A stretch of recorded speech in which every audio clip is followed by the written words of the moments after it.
We are here to update you on the latest numbers and reassure you on what's being done to keep you safe. As you've seen from the increase in COVID-19 cases in the last week, leading up to yesterday's record-breaking numbers, we are now fully in an Omicron wave. This, of course, my friends, has been happening across Canada and around the world, and it was only a matter of time before our province was impacted in this way too. The difference being that we have the benefit of having the highest rate of double vaccinations in the country, and we are working our way through boosters as well. We are expecting to have roughly 65,000 booster doses administered by the end of the day today. Given our dramatic rise in cases, there's still no one in hospital, and hospitalizations and ICU admissions are a critical metric in tracing this forward. One of the reasons behind that no one is in hospital, of course, is the work you have all done to date and the fact that vaccines are working. They are doing what they should. But please remember that vaccines are not a cure, but they are our best line of defense. And they are doing exactly what they are supposed to do. Yes, infection is still possible, but the impact is mitigated. I know that that is some small comfort and not any reason whatsoever that we should drop our guard against COVID-19. Because it's not just the vaccines at work. It's also our collective vigilance as we follow the robust public health guidelines. You know the drill by now, and I'm sure you're sick of us saying it. Wear a mask, wash your hands, keep your distance, keep your contacts low, stay home if you're sick, and arrange a test if you have symptoms. Please do not get together for big gatherings on New Year's Eve this year. You can significantly help us reduce the spread of Omicron in our province by not gathering at parties, in a house, or in a shed. Book your booster if you haven't already done so. And please be patient and kind. Please know that we are pushing information out as soon as we get it. But unfortunately, we cannot control the spread of rumor. Rumor often comes from a place of worry, but it often doesn't help. So if you hear something, ask the person saying it if they heard that from Dr. Fitzgerald or read it on the province's COVID-19 website. If not, do not play a part in spreading it. There is no COVID cure at this moment, so we must come to terms with how we live with the virus. And how we do that, my friends, is up to all of us. I know many sacrifices have been made, and I wish I could tell you that more are not needed. Which is why we are here today to announce that schools will be going virtual in January. On January 4th, they will be going virtual, and we will be evaluated on a week-to-week basis. Now is the time for precaution, not for panic. Remember, we all stand behind that wall of defense together. And with that, I'll turn things over to Dr. Fitzgerald for today's update. Dr. Fitzgerald. Thank you, Premier. Thank you all for joining us today. I hope you all had a Merry Christmas despite changes and what was happening. So since the last public update yesterday, we have 312 new confirmed cases of COVID-19 in the province. 216 of these cases are in Eastern Health, 49 are in Central, 30 are in Western, and 16 cases are confirmed in Labrador-Grenville Health. There's also one case tested through a private laboratory, and the region has not been confirmed at this time. There have been 44 new recoveries, leaving 1,111 active cases in the province. And there are no hospitalizations as a result of COVID-19. 3,018 tests were completed yesterday, with over 385,000 tests completed to date. For those in Labrador, I know you are concerned about the increases in cases that you've seen over the past few days. This is more cases than you've seen before, indeed at any point through the pandemic, but it is not unexpected with such a transmissible variant as we have right now. Remember that you all have it in your power to reduce the spread, and you have the ability to keep yourself and your family safe. And this goes for everyone across the province. Please stay home as much as possible. Stick with your consistent group of contacts. Limit your contacts outside of this group as much as you can and follow public health guidance. I have the utmost confidence in public health officials in Labrador. They are very good at what they do, and they are prepared to respond to the outbreak. And I am aware that there's been much public speculation about changing the provincial alert level. We will not change it this time. The cases we are reporting this week are the result of transmission that took place just prior to and during Christmas, and we are monitoring severity indicators such as hospitalizations very closely. And if we start to see increases, then we'll certainly revisit that decision. The last thing really that anyone wants is another lockdown, and we're trying to strike a balance between reducing spread and allowing people to engage in activities for their well-being. The restrictions that we have in place are targeted at the highest risk settings for widespread transmission. But this does not mean what is permitted is altogether without risk. So any activity where you are in close proximity to another person without a mask carries a higher personal level of risk, regardless of whether you're going for a small gathering at a friend's home or training on a team. Everybody has to make a personal decision about their level of risk and what they are willing to accept for themselves and their family. As I said, no one is hospitalized as a result of COVID-19 at this time, and we continue to closely monitor the hospitalization trends in other jurisdictions that are further along in their outbreaks than we are.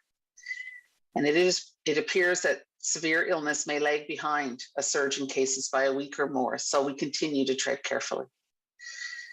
I want to remind travelers that anyone aged 5 and older entering the province is required to use their rapid test each day for 5 days and can only leave isolation if the 5 rapid tests are negative. We are hearing reports of some travelers that are not using the tests as required. To be effective, they need to be used each day, and you are legally required to do so. I know that there is a lot of public discourse on the availability and use of rapid tests in the community. In our province, rapid tests are used during outbreaks and cluster investigation, and on the diagnosis of cases where lab-based PCR is not readily accessible, allowing for improved turnaround times for test results and more rapid identification cases and contacts. There are a variety of rapid tests, and they are not all equal in their ability to detect COVID-19, depending on when they are taken in the infectious period. And we are looking at several key areas for deployment of rapid tests to most effectively reduce the risk of spread for those most vulnerable. And at this time, it is not recommended that we use them for general use in the community. With hundreds of new cases daily, public health has had to make changes to case and contact management in an effort to expedite notification. First, the test results portal now will include positive test results. If you see that your test is positive, self-isolate and wait for a call from public health with further instructions. Second, anyone that tests positive will be asked to notify their close contacts as far back as 72 hours before their symptoms started. They will be given a letter to send to these individuals with detailed instructions on self-isolation and testing requirements. We know that our best defense against Omicron is speed, and this is the quickest and most efficient way for us to notify contacts and get them into isolation. That's the most important thing we can do. If you have even one symptom, isolate immediately and book a test. Do not assume it is a cold.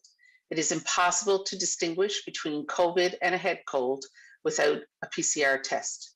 Until you get a negative result on a PCR test and your symptoms have resolved, do not attend or host a gathering or enter public establishment. Visitors should not enter a home where someone is isolating for any reason. I also encourage everyone to pare down their plans for New Year's Eve and keep their close contacts to their steady 20 only. Remember that you should not bring together people who are not in each other's steady 20. If you may have been exposed to COVID-19, if you are isolating or symptomatic, do not attend a gathering.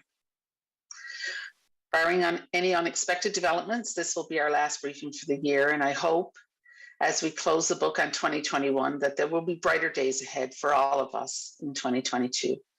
Until then, hold fast, Newfoundland and Labrador. Take care. Thank you. Well, thank you, Dr. Fitzgerald. Some wise comments there that we can all partake in as we go towards New Year's Eve. Keep the gatherings low, as we both said. I'll now turn things over to Minister Haggie for some brief comments. Dr. Haggie. Thank you very much, Premier. Obviously, with over 1,000 active cases today, everyone's concerned, rightly so. However, the important number is 0. That is the number of people we currently have in hospital as a direct result of COVID-19. The risk of hospitalization, the biggest reduction in that risk comes from being fully vaccinated, as nearly 92% of our population are. That reduces your risk of hospitalization by a factor of up to 60. A booster shot will further reduce that by a factor of about 5. We are well positioned to avoid straining our hospital resources. But as Dr. Fitzgerald says, we really need to be wary and see how things play out over the next week or so. I'm going to address a couple of areas. One is long-term care, and you can recall back in March of 2020, we took prompt action to protect those most vulnerable citizens. So due to the increase in number of cases in the province, we're going to introduce some additional restrictions on acute care and long-term care facilities. This will also include personal care homes and community care homes where they exist in Eastern.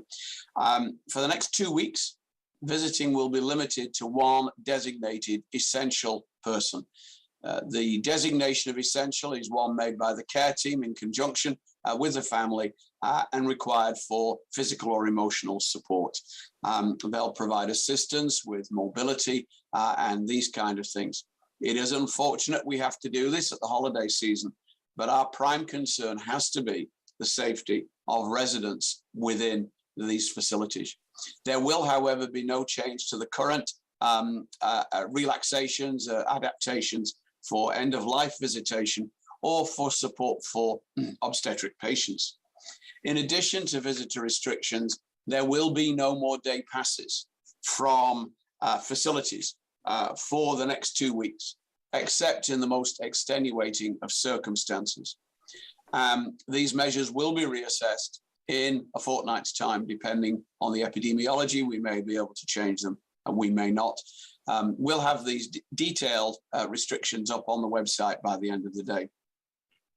We've seen a significant increase in demand for testing, and we're working actively with the regional health authorities at the moment to bring testing clinics into rural areas of the province. Currently, they tend to be concentrated in the most populous areas, and that's really been because of the nature of the holiday period over the last 4 days.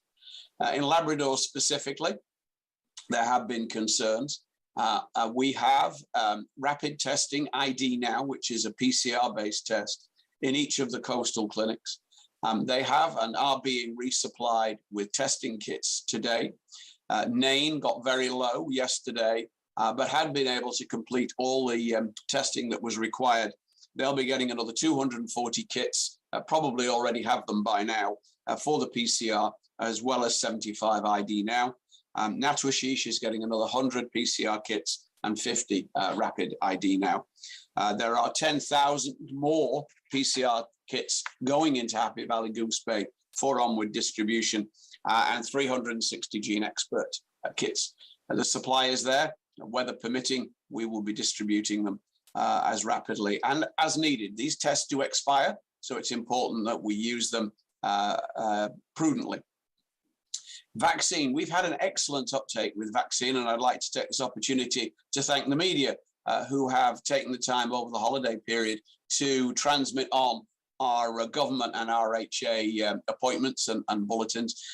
It's been very helpful, and it's seen a huge surge in demand. And in actual fact, unfortunately, as the clinics fill, they disappear. They are being repainted, as the RHA say, particularly now as the holiday break eases a little bit. There is no shortage of supply, and indeed we have another 100,000 doses of Moderna coming tomorrow, which will translate into more shots in arms. Just a word about 811. If you need a COVID test, use the online tool. 811 doesn't actually book appointments for you. It uses that tool on your behalf. It's simply a person at a keyboard to do it on your behalf. Your testing appointment is not in any way prioritized any differently if you go through 811 or if you go through the online portal directly. It also cannot provide you with your test results. Those are available at the online portal. And as of today, you can also now view positive tests through that portal too. The information on isolation requirements Dr. Fitzgerald has referred to. I supply that to try and deal with some of the rumor the Premier alluded to earlier. I've just closed by reiterating Dr. Fitzgerald's comments that this may not be, and certainly really isn't the time, to have a really good big shed party on New Year's Eve. It will not serve any of us well, and it will certainly not serve your friends who might otherwise come to that. They may want to drink with you at Christmas and New Year, but they don't need COVID too. So with that, stay safe, and we'll make the best of this year. 2021 was better than 2020, and 2022 will be better still. Thank you, Premier. Well, thank you, Minister. I'll now invite some comments about the schools from Minister Osborne. I'm sure there's many parents and families anxiously awaiting. Not the news we want to be delivering. I know my children are not happy about me having to deliver this news, but go ahead, Minister Osborne. Thank you, Premier, and good afternoon, everybody. I'm here this afternoon to advise that next week classes will start on January 4th as scheduled, but in an online learning or virtual format. Our priority remains getting students back in person in class as soon as it is safe to do so. And so we'll be evaluating the status every week. As part of this, an update will be provided to the school community each Thursday starting on January 6th regarding how the following week will look. With the recent news of the COVID-19 Omicron variant in Newfoundland and Labrador, some changes to our approach were required. Obviously, this is a significant shift in our school communities. And while we experienced the shift from in-class learning to virtual last year, I know that it's not ideal, and I appreciate everybody's patience. We fully anticipate that there will be some bumps in the road in the new year. However, this is the eventuality that we prepared for in the final 2 days before Christmas break. So it is our hope that educators are ready to hit the ground running on January 4th for online learning. I know the NLTA has indicated support for online learning to start the new year, and we appreciate that. As we undertake this shift, a few reminders. The ability to deliver online learning is not dependent on Chromebooks for our K-12, our K-6 students. And Chromebook purchases last year were specifically for grades 7 through 12. For our younger students, most personal laptops, tablets, desktop computers, or smartphones can be used for online learning. And most personal devices that families have available in their homes can be used for accessing online learning. All schools worked last year to determine if there were students in their school communities that did not have personal devices and that work for online learning. They worked with those families, and we asked those families, we asked them last week to refresh that list. We expect every student in the region will have access to the necessary technology for online learning, especially the 7 to 12, but for K-6, if there is a family who does not have access to a device, we ask you to contact your administrator, and we will work with you to ensure that that device is provided. While we have previously asked families to provide that information regarding their children, we want to ensure that no student is left without. So therefore, again, just a reminder, any family who does not have a device in our K-6 system, contact your administrator. We'll make sure that you have one. In closing, I want to encourage all families of children aged 5 to 11 who were recently approved for vaccines to keep your appointments and to start your vaccination regime. The future beyond this is bright. It doesn't seem like that way today. We all have COVID fatigue. Believe me, I'm looking forward to seeing this in the rearview mirror. But the future is dependent on strong vaccination.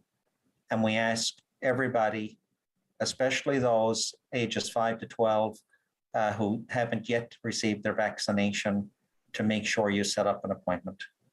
Thank you. And as Dr. Fitzgerald says, hold fast. Oh, thank you, Minister. Thank you for delivering that news. I can tell you there's some sad children in my house today, and as I'm sure there are across the province, but it's the right move for the right time, and we will be reevaluating this regularly. So please just bear with us as we navigate the situation. I do agree with Minister Osborne that there is reason for optimism, and of course, we're not in the same position as we were in March 2020. There are many measures that we know work, including vaccines, and we're leading the country, if not the world, on that. So with that, I'll open it up now to questions from the media. Thank you, Premier. For the benefit of our speakers, we have 6 reporters joining us today. The first round of the question and answer session will give each reporter the opportunity to ask 1 question and 1 follow-up. Following this, there will be a final round where each reporter will have the opportunity to ask 1 final question. Our first questions are from Richard Duggan with VOCM. Please go ahead. Thank you, Dr. Fitzgerald. Where are the major outbreak sites in the province right now, and what types of activities are they linked to? So I'm not sure I can narrow that down for you, Richard.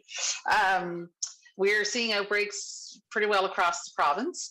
A lot in the eastern region were associated with downtown establishments, bars and restaurants, and and certainly personal gatherings, a big one as well. The outbreaks are the personal gatherings certainly we're seeing across the province as being a trigger for outbreaks, and some sporting teams as well. So there's been it's quite varied. The information that we're getting now with such a large number of cases and contacts, the information that we're getting about sources is, as you can imagine, a little more difficult to pin down. And as we get into more widespread community transmission, that information becomes more difficult to get. So it's suffice to say that, gatherings certainly are a big contributing factor, and that's why we're asking people to limit your contacts as much as possible. And what is the availability of the Pfizer vaccine right now? We're hearing from dozens of people who say they can't book their Pfizer booster or for their second shots for children. Why is that, and when will people be able to book those appointments? Before I turn it over to Minister Haggie, people really shouldn't be brand shopping for vaccines. We've said that the whole time. I mean, there are certain restrictions with respect to age groups, but otherwise, a vaccine is a vaccine, and you should take the first available. Minister Haggie? Thank you, Premier. We had 46,000 doses of Pfizer on hand. They are being reserved for the adult doses being reserved for those people 18 to 29, preferentially. If you're not in that group, then you will not be offered it. You will be offered Moderna, and Moderna as a booster at half the dose of the second shot is, according to some, it's certainly no disadvantage, and may actually give you better protection as a third dose as a booster, not as a primary series, than using Pfizer. So Pfizer is being reserved for that age group. Our next questions are from Peter Jackson with The Telegram. Please go ahead. Hi, good afternoon. It appears there are still frontline healthcare workers who are having to compete with the general public for boosters. Are there any plans to remedy this? Before I turn it over to Minister Haggie, my understanding was they've been in the hospitals doing similar to flu vaccine campaigns in which they go ward to ward to make sure they're tackling as many healthcare workers as they can. And my understanding that is that's going to continue, but you go ahead, Minister Haggie. Yes, we do have the approach you described there, Premier. We also have, the conference room down in, for example, James Payton can be used for a general vaccine clinic for healthcare workers. We have, as of close of business Monday, where somewhere just over 10,000 frontline healthcare workers vaccinated with their third dose. Based on the figures that we have in the past, that's certainly of the order of 30% for that group, which is significantly higher than the general population. So they are a priority group. Thank you. And perhaps Dr. Fitzgerald can answer this. The US is apparently going through a surge in severe cases in children. And I'm wondering whether you feel that's a bad sign in terms of Omicron, or is it more a case of low vaccine numbers? So that's it's not as clear-cut a question to answer, really. So, it may just be sheer numbers that are doing that. If we're seeing lots of cases in that age group, eventually you will see a certain proportion of those cases with severe outcomes. That's just how it works. But so it could be related to that, or it certainly could be related to vaccination uptake. So I don't think the analysis really has been done on that at this point. So it's difficult to give a definitive answer there. Our next questions are from Patrick Butler with Radio Canada. Patrick, please go ahead. Hello. My first question is with regards to one of the units of the Health Science Centre where all visitation has been suspended. It's Unit 5 South B. Eastern Health put out a notice about it last night. Is there an outbreak right now at the Health Sciences? If so, how many people are affected, and what has been the impact on services there? Minister, that's probably best for you. Yeah, sorry, I'm experiencing some technical difficulties here, Premier. My PC has frozen. Get a Mac. See, that's the answer. No, this is the work one in the office. This is contacts. We have significant number of healthcare workers who have become contacts and who have been required to isolate. We have incomplete data because the data that the system that's used to collect that data was damaged and is still offline from the IT outage earlier this year. The figure I have at the moment is we have 487 healthcare workers currently isolating, and that's a low estimate. I would suspect that that is the issue. Obviously, I can't speak to specific, personal health information. So this is not as a result of an outbreak; it's as a result of a staffing shortage. And is this the only area of the health system where we see the sheer amount of health workers isolating having an impact? I think you're misquoting me there, Patrick. It's not as a result of staffing shortages. The visitor restriction is a public health measure to safeguard visitors and staff as well as patients. The issue is this happens from time to time where you do get staff exposed and potential exposure of patients. The recommendations from Infection Prevention and Control are specific to any given incident and have resulted in.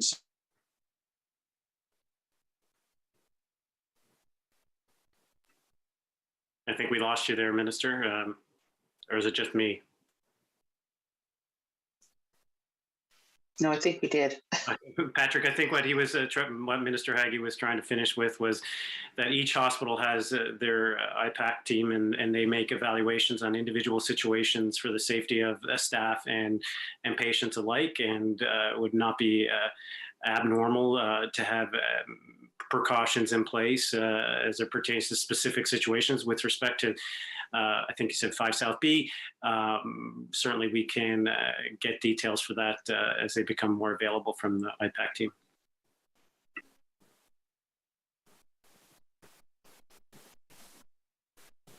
Our next questions are from Ben Cleary with NTV. Please go ahead. Hi, thank you. My first question is, are there enough COVID test kits in Northern Labrador right now? And how concerning is the growing number of cases? I'm assuming we don't have the minister again, but as the minister said in his comments at the outset, Ben, we are shipping more test kits to Labrador, a healthy number that should meet the demand. I spoke with President Lamp last night, for example, about the volume that they would need, and my understanding is that that's already en route for them, and we are confident that we can continue to supply that level of testing that is needed. Of course, there's always weather issues, but weather aside, we're confident in the supply chain ensuring that Labrador is kept safe. Minister, was that you just rejoining? Hopefully, yes, Premier. It is. From the point of view of test kits, there are adequate numbers. They ran out of. They were in the process of running low on both PCR and rapid ID now. They completed their testing the day before, and we have since been able to resupply them with the numbers that I gave in the preliminary comments. 10,000, I believe, Minister, was the number correct? Yeah, 10,000 have gone to Labrador. Grenfell name specifically had a slightly lower number pertinent to their particular population. They had 240 kits delivered over the course of yesterday and today, and 75 ABBA ID now. Thank you. And there were a lot of rumors circulating this week of potential alert level changes if they were going to happen, if they weren't. What exactly would it take to change the alert level in the province right now? Well, first of all, this is part of the reason to have a briefing today is to reassure people that you can't go by rumors, can't go by social media. You can only go by what Dr. Fitzgerald and her team say and what our website says as the guidance. So rumors are just that. They're just rumors. And I'm sure some of them are well-intentioned even, but we're always looking at the epi, the local epi, the hospitalizations and the ICU capacity, and really the projections based on other jurisdictions across the country and around the world to see how we can extrapolate predictions from their jurisdictions into the hospital capacity and ICU capacity within our own province. Go ahead, Dr. Fitzgerald, sorry. Thanks. Yeah, so we're very closely watching severity indicators, which would be hospitalizations and ICU admissions. We're watching what's happening elsewhere in the country, as well as what's happening here. And certainly it's a little bit difficult at this time because some of the hospitalization data that we're seeing is actually as a result of Delta and not Omicron. And so until that sort of transition period happens, it's a little bit difficult. It's a little more difficult to get the modeling on that. So we're watching it very closely. We're in regular contact and consultation with our modeling team, and if we need to make any changes to alert levels, we will based on that information. Our next questions are from Henrika Wilhelm with the CBC. Please go ahead. Hi, so my first question is that, you mentioned the increase in demand for testing, and you also mentioned that there are changes to contact tracing, that people have to notify close contacts themselves. In how far is that and the outsourcing of testing an indication of public health being stretched? So I think we're trying to be as efficient as we can and as effective as we can. And so we're using all the tools at our disposal to be able to get the information that we need. These are, contingency plans that we've had. And so we're at a point now where we need to bring in those contingency plans. So I don't think it's a secret to say that public health, certainly, we're getting case counts that are getting beyond the ability to do individual contact follow-up and management, and that's why we've had to go this route. But that doesn't mean that what's happening is less effective, and it doesn't mean that we're not able to do what needs to be done. So the information that you get, if you are notified as contact, the information that you get in that letter is no different than the information you would get from a phone call from public health, and it carries with it the same weight and the same requirement to follow the isolation instructions. So these are the methods that we would use in times of surges such as we're seeing right now. And Dr. Fitzgerald, I think it's safe to say that we haven't reached our testing capacity limits just yet. Nope, not just yet. And then I was also wondering, we spoke about the booster vaccine, and I believe Minister Haggie, you mentioned the factor 5, and you also said that there is enough, there's no shortage of supply, there's enough Moderna vaccine doses available. Yet it seems that a lot of people can't get appointments and just, can't find a booster shot. So why does it seem that there is such a delay and wait in the administration of boosters? I think the issue with the boosters is simply the demand. It has been extremely good. The help from the media and CBC and VO. We are painting more clinics and we are redeploying staff from other duties. In actual fact, we're looking at a likely delay for a resumption of elective surgery after the new year to allow those staff to be redeployed to provide boosters. And obviously there's a testing demand as well. So we're trying to enlarge the pie of staff to allow this to proceed. Vaccine supply is not the issue. We're working with the regional health authorities to try and get both testing clinics and vaccination clinics out in the more peripheral rural areas. But again, the last 4 days have been a challenge because it is traditionally a holiday time, and these are the same people who did this last Christmas and have been at it since March of 2020. I would just add, too, that there's been an incredible response from healthcare professionals across the province putting their hand up to volunteer to go into these clinics. And we have done it at record pace. We thought we had a good record before in the summertime at around 6,000 a day, and we've exceeded that and continue to exceed it. And a big thank you to the regional health authorities, their leadership teams, and everybody, doctors, nurses, former doctors who put their hands up, allied health professionals put their hands up to help give the vaccines. So we're getting there, and we're on the right track. Our next questions are from Heidi Adder with CBC Labrador. Heidi, please go ahead. Hi, thank you. You said more testing kits are en route, but people were turned away after those provincial airline flight exposures. Why didn't you make sure there were non-expired kits in Nunatsiavut for testing, especially as weather dictates flying, and kits could have been sent up before the weather was bad when island cases were increasing? I think you make a very good point. We don't have a crystal ball. We did actually go to the federal government back in April, May of 2020 to ensure that Newfoundland and Labrador were both treated as rural and remote to deal with simply that issue. We have ramped up the supply. And unfortunately, there has been a bit of a lag in some areas, but we've worked very closely through Labrador Grenfell Health with NG to support them and to provide whatever assistance we can, particularly in the form of the tests. So, we had a surge, and the surge was greater than we predicted. Now, here in Happy Valley, Goose Bay, people have been waiting in that drive-through testing site for 6 hours, then turned away yesterday evening.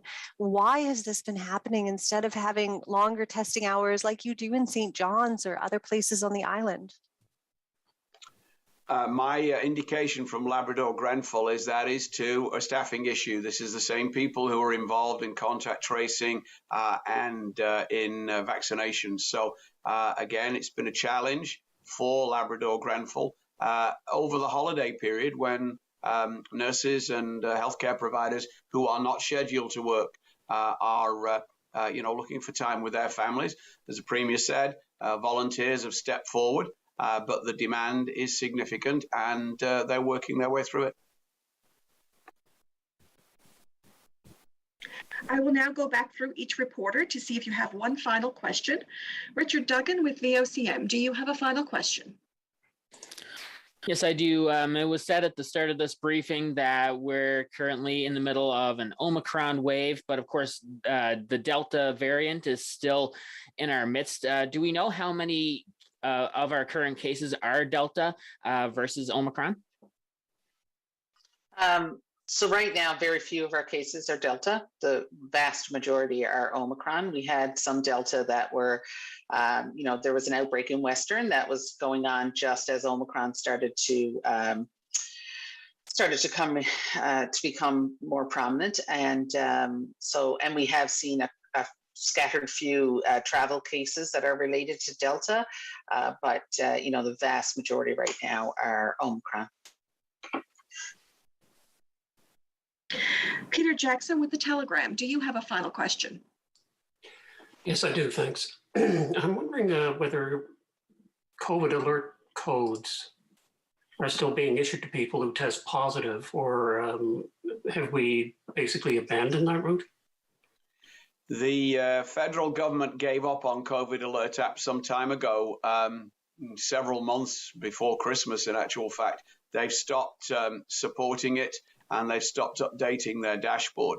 The uptake was so low that the effort to maintain those sites was unreasonable, given the fact it was yielding so little. I can check on that, Peter, for you. I honestly don't know, and we'll certainly go back and try and find an answer for you. Thank you. Patrick Butler with Radio Canada, do you have a final question? I do. In Quebec yesterday, it came out that the province had decided that healthcare workers who are infected with COVID-19 will stay on the job because of the pressures put on the healthcare system there. We've seen rapid rising of hospitalizations in other provinces. What do you make of that decision by the Quebec government? And would you, if we saw a similar sharp rise in COVID cases here and hospitalizations here, would you ever consider doing the same thing? Well, all of us could probably answer that question, Patrick, but this is the reality of the Omicron. It spread so quickly. Certainly, we had a little bit of a lead time in boosting, as Dr. Haggie said at the beginning, our healthcare professionals, and we are hoping that is going to provide a robust layer of protection. Obviously, we will be judging things accordingly and moving as the evidence changes, and as we've seen in the past, this can change very quickly, and we'll have to adapt and change with it.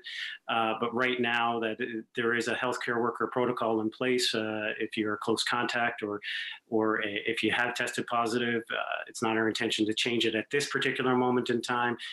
But we're also interested to continue to look what the federal government does and what Dr. Tam and her team do with respect to the change in the CDC guidelines recently, which I'm sure you're aware of, changing the isolation period from 10 to 5 days as well. So Quebec had to do what they had to do. That hasn't had to happen in other jurisdictions, but we're certainly mindful of the pressures on the system. Dr. Fitzgerald, I don't know if you have anything further there. No, not really. That sums it up. Ben Cleary with NTV, do you have a final question? Yes, I do. Thank you. My question is for Minister Osborne, and that's just what's your message to parents and guardians today who are now stressed about that January 4th date and will have to manage online learning while being expected to work? I know that this change, anytime there's change, it can bring about some anxiety. And, we understand that this is obviously not the preferred choice. The preferred choice for government and our school districts is that we have in-class learning. It's better for our students, it's better for their emotional and mental health. But because the Omicron variant is spreading and can spread so quickly, public health and government had made the decision in the protection of our school communities to have virtual learning. So this will be evaluated on a weekly basis. We will provide an update again this time next week. As quickly as we can get our students back in class safely, we will do that.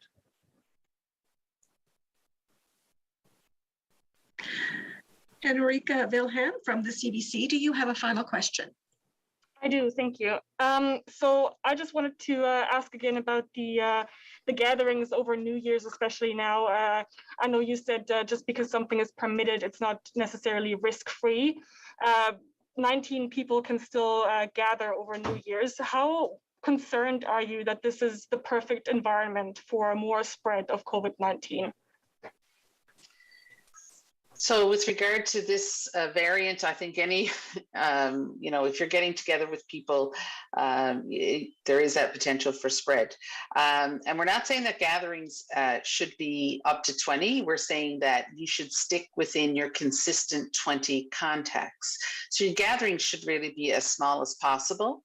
And that if you're getting together, it should be with those close, consistent 20 people that you're getting together with, and that not everybody in your consistent 20 contacts will be contacts of each other. So you have to consider that as well.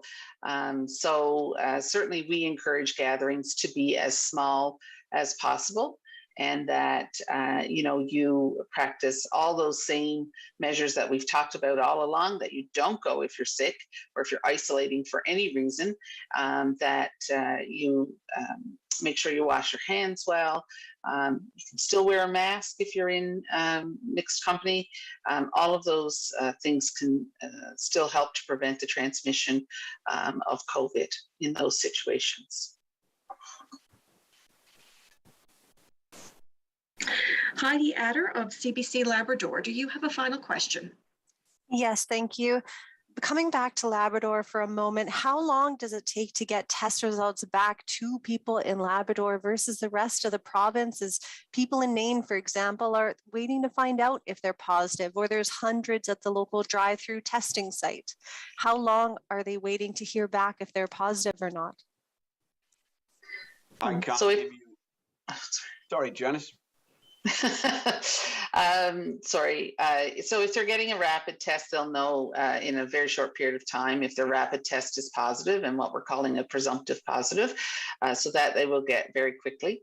Certainly if they're having a PCR, then we have to factor in transportation to and from Labrador, and that can be affected by weather. And then the turnaround time at the lab, which is, it's less than 24 hours, but it does take several hours for the result to get done at the lab once it's received there, if it's a PCR. We are looking at ways to expedite that process and to reduce that turnaround time from time of test being taken or swab being taken to the test being completed for Labrador. But it's safe to say, Dr. Fitzgerald, that's the reason why those rapid test kits were deployed to those isolated communities for these logistical chronological issues that exist throughout the province. So strategically, that was considered in the deployment of those rapid test facilities and kits to communities like Nain and the coast of Labrador. Yes, that's right. Thank you, everyone. Premier, do you have any final comments for today? Well, thank you all for joining us today. And as you can see from Dr. Fitzgerald's report today, and in the numbers last week, we will see more in the days ahead, unfortunately, more high numbers. I'd like to make sure people are also following the hospitalizations and the ICU capacity as we try to extrapolate from other jurisdictions. Please don't partake in rumors. Please listen to the public health advice and what's being published on our behalf. And please keep up your own collective line of defense. Keep your contacts low. Make sure you book your boosters. Continue to follow the public health and safety guidelines. And again, avoid adding to the rumor mill. 2022 is just around the corner. 2021, as Minister said, was better than 2020, and 2022 will be better again. We have more tools in the toolbox to fight this battle together. So we will get through this, Newfoundland and Labrador, together. Be kind and be safe. Thank you. Thank you, Premier. Thank you, everyone, for joining us today. Please stay safe and enjoy the rest of your day.